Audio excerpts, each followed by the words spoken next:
David Crookston was the eighth son of Robert and Ann Crookston. He was born in 1862 in Moroni, Utah. He moved to Logan in 1864. His oldest daughter, Emma, wrote about her dad. When Dad was 20 years old, there was an epidemic of black smallpox. At first, nearly everyone who contracted the disease died of it. They built a pest house up on the foothills east of the cemetery where they put the sick ones to wait on each other. Uncle Nick was sheriff at the time and had to enforce the quarantine. David hauled the sick up there and drove up every day to take supplies, medicine, food, water, and wood.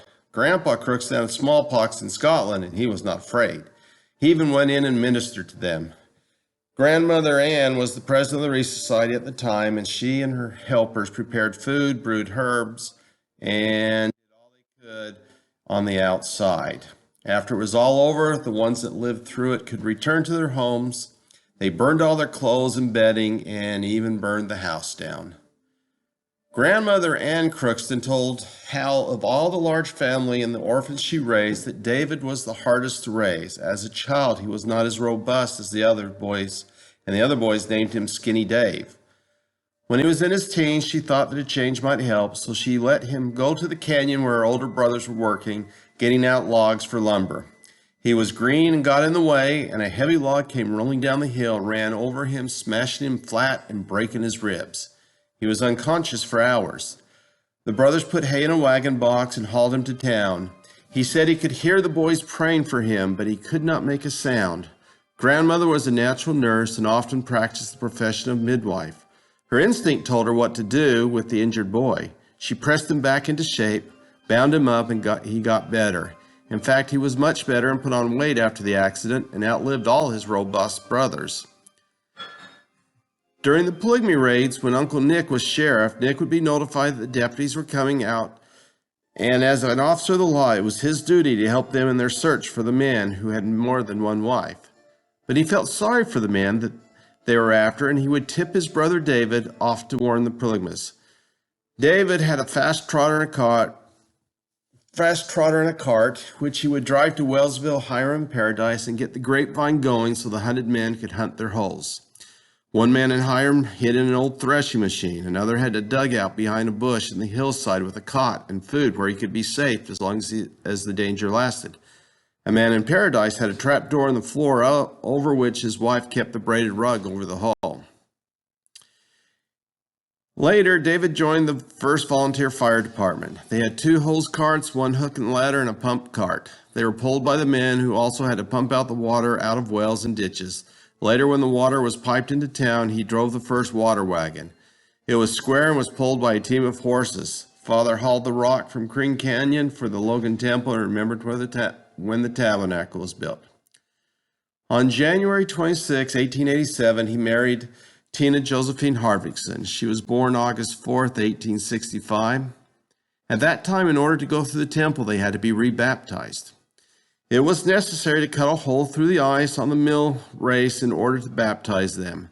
The people who lived near let Mother change her clothes in their house, but Father rode a horse home over a mile, and his clothes was frozen stiff when he got there. They were very happy. They lived in the 2 north rooms of the Crookston home where I was born, I being Emma, January 21st, 1888.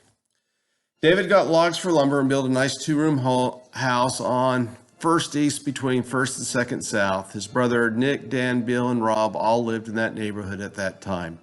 They moved into the new house just before Josephine was born on David's birthday, October 21st, 1889. His wife Tina got up too soon, or perhaps didn't have the proper care, caught cold, and died of a back set November 22nd, 1889. She didn't want to die and had everything to live for. She was only 24 years old. The firemen turned out in a body for the funeral and carried the casket 3 blocks from the little house to the tabernacle where the First Ward held their meetings. David was on the local police force at the time. He took Emma, his oldest daughter, and took her back to live with his folks. His mother Ann raised Emma, and his brother Nick's wife, Alice, nursed Josephine along with her own baby until David got Mrs. Monk to take her until he remarried. David had a good baritone voice and sang in the choir. In 1891, George Thatcher organized an opera company. They sang in the opera called The Black Mantle. Father had a solo part in it, and his sister Mary sang in the chorus. They played several nights in Logan, 2 nights in Brigham, Ogden, Salt Lake City, and Provo. In 1892, he went into the livery stable business. He was a very good hand at horses, but Father, David, was too easygoing and left his partner handle the money. His partner skipped out, and Father lost everything. On November 29, 1893, he married Mother's sister, Millie Hardvickson. Millie's first baby was born February 20th, 1895. He was named David James, but his life was very, very brief. He died in March of 1895. In the spring of that year, Father sold the home, bought up a small ranch at Blacksmith Fork Hollow. It was a pretty place, but not very profitable. It seemed that Father couldn't make a living at the ranch, and he had to go to work. The family moved to Cass Junction when Jess was a baby, and Father worked on the section of the railroad until just before Jenny was born, when they moved back to Blacksmith Fork Hollow.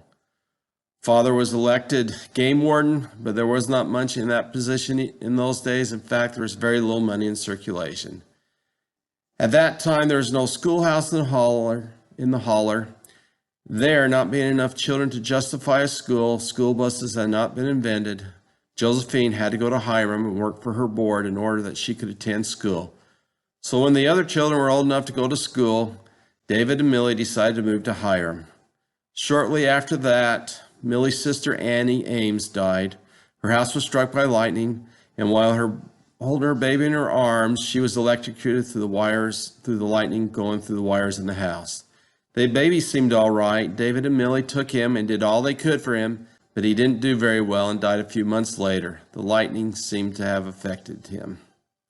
With more children being born, his daughter Helen wrote, "Dad built 3 more rooms on his house and doing all the work by himself. He even went to the canyon and got out the logs. I can remember them being stacked at the side of the house and how hard Dad worked on it during a hard day's work at another job." He later served as the Hiram City Marshal for 8 to 10 years. His grandson, Reed Jensen, tells what he remembers of David. Hi, this is Reed C. Jensen. The C stands for Crookston. I'm Helen's son. I remember when I was young, Grandpa would take me with him to the Second Ward Church. It was just across the street from their home. He was a custodian there. I'd just tag along because I was too little to help with the chores. And I don't remember him talking too much. I always thought of him as quite a quiet man. I heard him sing. He'd sing once in a while. And I know he had a good voice. He sang in the choir there for years. One time when I was up there visiting, I had my tricycle and I ran into the ditch. I broke the handlebars, and I remember I cried and felt so bad and thought I'd never be able to ride it again. Grandpa came and he took it to the blacksmith and had it welded for me. I remember how thankful I was and how, boy, I thought Grandpa was sure okay. I remember his animals, especially his chickens. One time he took me with him to kill a chicken for dinner. He got the hatchet and told me, he said, "I don't like to do this. It makes me sad." But I'd never seen it done before. This was the first time I'd seen it happen. I was quite shook up about it. I remember how the chicken flopped and jumped around the pasture for quite a while after he'd chopped its head off. I remember how bloody it was. After that, I knew what my mom meant when she'd sometimes tell me that I acted like a chicken with its head off.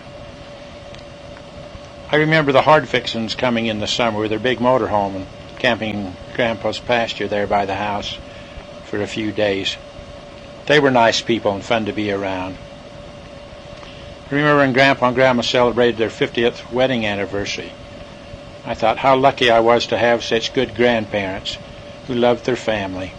They were so kind and never seemed to get angry with anyone or lose their temper or complain. They were just good, common people. David.